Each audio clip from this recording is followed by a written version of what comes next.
முன்பொரு காலத்துல பாலன் அப்படின்னு ஒரு பிச்சைக்காரன் இருந்தான். அவனுக்கு சொந்தம் அப்படின்னு சொல்லிக்க யாரும் கிடையாது. அதனால ஊர் ஊரா போய் பிச்சை எடுப்பான். அப்படித்தான் ஒரு நாள், ஐயா சாமி, சாப்பிட்டு 4 நாள் ஆகுதுங்க, கொஞ்சம் தர்மம் பண்ணுங்க, வயிறு அப்படியே கில்லுது, வெறும் தண்ணி மட்டும்தான் குடிச்சிட்டு இருக்கேன், கொஞ்சம் உதவி பண்ணுங்க ஐயா.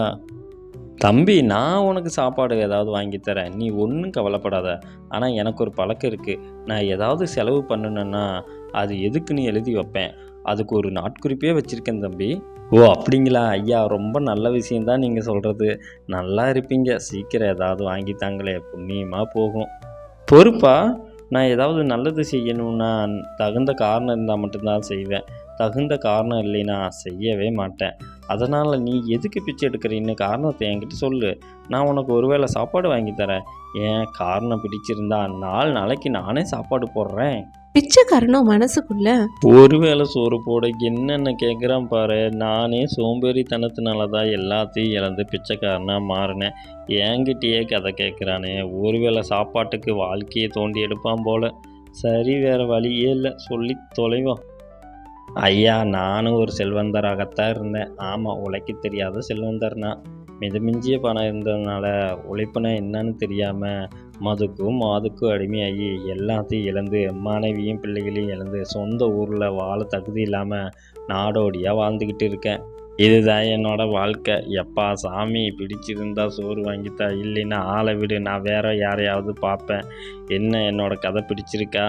பரவாயில்லையே, உண்மையை வெளிப்படையாக சொல்லியிருக்கேன், உனக்கு ஒரு வேளை சாப்பாடு நான் வாங்கி தரேன், வா என் கூட. ஆனால் நீ இப்படி இருக்கிறதுக்கும் ஏதாவது காரணம் இருக்கும். நீ செஞ்ச தப்பு எல்லாத்தையும் மறந்து மறுபடியும் நல்லவனாக வாழ விருப்பம் இருந்தா கடவுள் கண்டிப்பாக உனக்கு உதவி செய்வார். கடவுளா?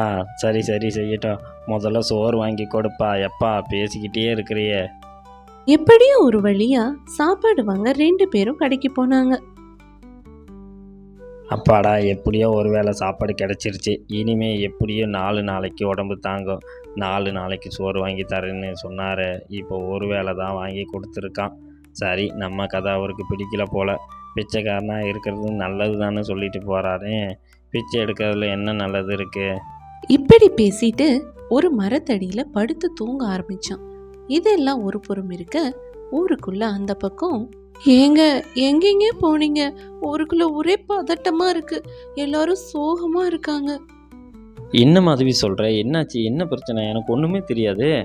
ஏங்க, நேத்து ராத்திரி ஜமீன்தாரோட பையன், அதுதாங்க நம்ம சின்னவர், சும்மா வீட்டில் இருக்க முடியலன்னு காட்டுக்கு வேட்டையாட போய் காட்டுல ஏதோ மிருகம் கடிச்சு இப்ப வைத்தியசாலையில இருக்காராம். என்ன நடக்க போகுது, ஏது நடக்க போகுதுன்னு தெரியல, ஊரே பரபரப்பா இருக்கு. உங்களுக்கு ஒன்றும் தெரியாதா? என்ன சொல்கிற, எனக்கு ஒன்றுமே தெரியாது. பாவம் ஜமீன்தார் தன்னோட பையன் மேலே அளவுக்கு அதிகமாக பாசம் வச்சுருந்தாரு, எப்படியாவது சின்னவரை காப்பாற்றணும், நானும் வைத்தியசாலைக்கு போகிறேன். இப்படி சொல்லிட்டு கந்தன் சின்னவரை பார்க்க வைத்தியசாலைக்கு போனாரு. அங்க முனிவர் இருக்க, முனிவரே, என்ன ஆச்சு, உயிருக்கு ஏதாவது ஆபத்து இருக்கா? என்ன செய்வது, நாங்கள் எல்லா விதமான முயற்சியும் செய்து வருகிறோம், ஆனால் எந்த ஒரு முன்னேற்றமும் இல்லை. இனி கடவுளின் பார்வை பட்டால் ஒழிய இவன் எழ வாய்ப்புண்டு. இப்படி முனிவர் கந்தன் கிட்ட பேச, ஜமீன்தாரோ, முனிவரே, ஏதோ கடவுள் பார்வை பட்டால் எழுவான் என்று சொன்னீர்களே, அதற்கு ஏதாவது செய்ய வேண்டுமா? என்னவென்று கூறுங்கள், இப்போது அதற்கான வேலைகளை பார்ப்போம். ஜமீன்தாரே, அதற்கு ஒரு வழி உள்ளது, ஆனால் அது மிகவும் கடினம். அது செய்தால் செய்பவரின் உயிர் போகவும் வாய்ப்புள்ளது. ஒரு உயிரை காப்பாற்ற போய் மற்றொரு உயிரை பறிப்பது பாவம். முனிவரே, முதலில் என்னவென்று சொல்லுங்கள், பிறகு முடியுமா இல்லை என்று யோசிப்போம். அது ஒன்றுமில்லை, எந்த உணவும் நீரும் உண்ணாமல் 7 நாட்கள் நோம்பிருந்து கடவுளை வழிபட்டால் இவன் விழிக்க வாய்ப்புண்டு, இல்லை என்றால் இவனை காப்பாற்றவே முடியாது. இப்படி முனிவர் சொல்ல ஜமீன்தாருக்கும் பாலனுக்கும் என்ன பண்றதுன்னே தெரியல. அதுக்கு ஜமீன்தாரோ, என்னவானாலும் பரவாயில்லை, ஊரில் உள்ள அனைவரையும் பூஜையில் கலந்து கொள்ள சொல்லுங்கள். இனி 1 வார காலத்திற்கு யாரும் உணவு தண்ணி பருகக்கூடாது. என் மகன் உயிர் மிகவும் முக்கியம் எனக்கு. ஜமீன்தாரே, கோவப்பட வேண்டாம், ஊரில் இந்த கடுமையான பூஜை யாராலையும் செய்ய முடியாது.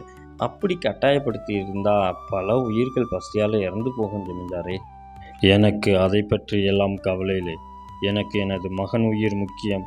நான் அதற்காக எதையும் செய்ய தயார். இப்படி ஜமீன்தார் ரொம்ப கோபத்தோட பேசிட்டு இருக்க கந்தனுக்கு பிச்சைக்காரன் பாலன் நினைவுக்கு வந்தான்.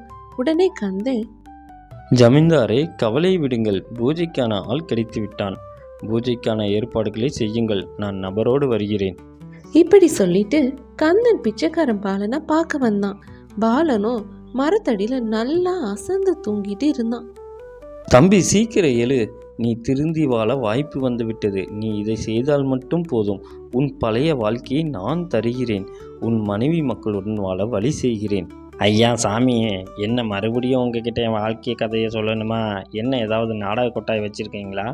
அதில் ஏதாவது கதாநாயகனா நடிக்க வேணுமா? நீ வேறு சும்மா இருப்பா. ஒரு வாரம் உண்ணாமலே இருக்க வேண்டும். இப்படி இருந்தால் உனக்கு பழைய வாழ்க்கையை திருப்பித் தருகிறேன். என்ன சொல்கிறாய்? பிச்சைக்காரன் பாலனும் மனசுக்குள்ள, என்னடா இது, நானே பிச்சைக்காரன், என்கிட்ட வந்து இப்படி கேட்குறாரு.